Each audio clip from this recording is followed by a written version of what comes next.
So today we're going to be talking about Expressionism. Expressionism is an art movement.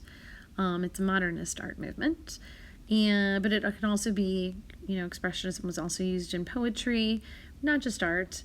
But because you are in art class with me, we are just going to be talking about fine art today.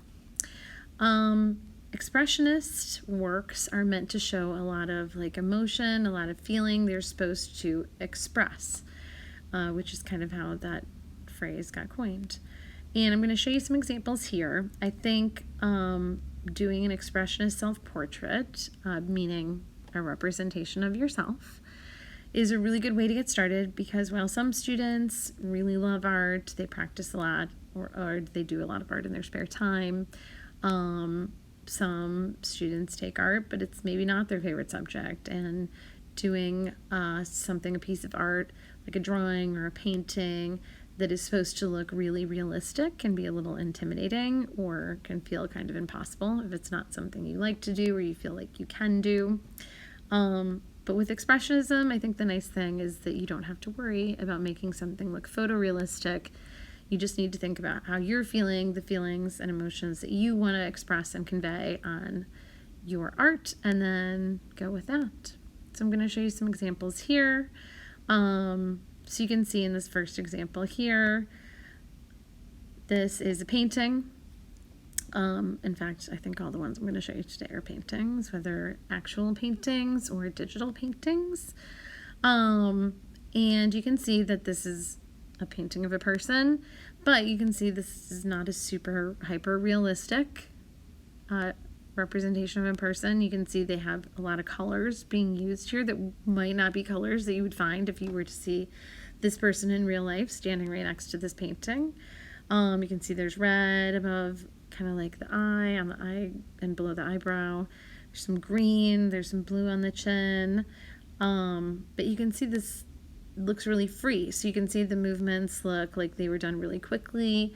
And those colors that they chose were probably meant to convey a feeling or an emotion. And you can kind of take a second and look at this picture yourself and kind of think about what the artist was feeling like or what they were trying to communicate when they painted this portrait.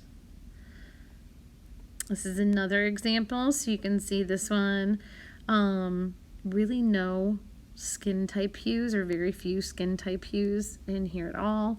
You can see they used a lot of orange, a lot of yellow, some reds, some blues, some greens. You can still see, there are two eyes. They look kind of proportional, I would say. There's a nose, there's a mouth, there's ears, there's eyebrows. And those things are recognizable. But again, with the brush strokes here, they were really free, really loose. It was more about, adding a lot of different color to show a lot of different feeling and to give, some depth to it. And it wasn't so much about making, say the nose look exactly like the nose that a human would have.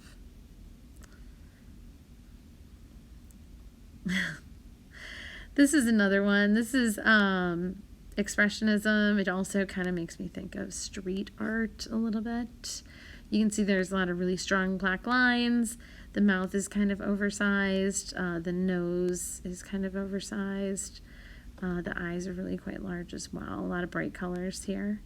But I think it looks really cool. And it's another great example.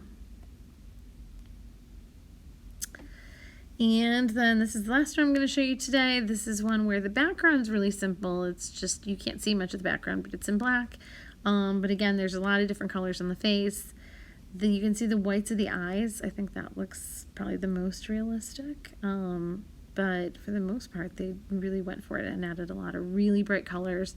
Then I think they pop out a lot more against the black background as well. So it looks kind of cool and is a great example of what you're going to be doing today. So you're going to be doing a sketch of yourself, a self-portrait, and then you're going to be adding colors, thinking about the colors that you like, thinking about the colors that are kind of expressing how you're feeling, your mindset. And you are going to be not focusing on making, your eyes look perfect, your ears look perfect, your hair look perfect in this picture. Just being kind of loose and free with it, and if you make a mistake, don't worry about it. Once you have your pencil sketch down on paper, I want you to go ahead and I want you to add those colors and you can use whatever you have. So I know not everybody has probably exactly the same thing. If you have markers, great. If you have crayons, great. If you have colored pencils, great. I know that if you were in class, I might use oil pastels because I think those are kind of similar to oil painting. You can kind of layer them on thickly and blend them together, but actually you can do something similar with actual like watercolor paint or like even pencils or crayons. You can blend some colors together and actually make things look quite nice with just those simple materials as well. So that is your assignment. Go ahead and take one day to kind of sketch, get everything looking kind of how you would like it to look using a pencil. And then the next day you can go back and add your color. Make sure that you do fill the whole composition with color. I don't want to see a lot of white space. In my experience, when students leave a lot of white paper, it's usually because they couldn't decide what color to put there, or their hand got tired, they wanted to take a break.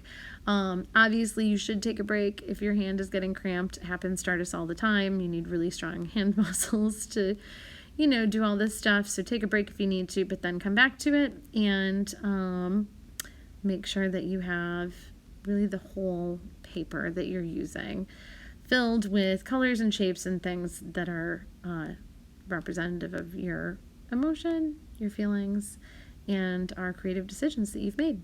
All right, get going.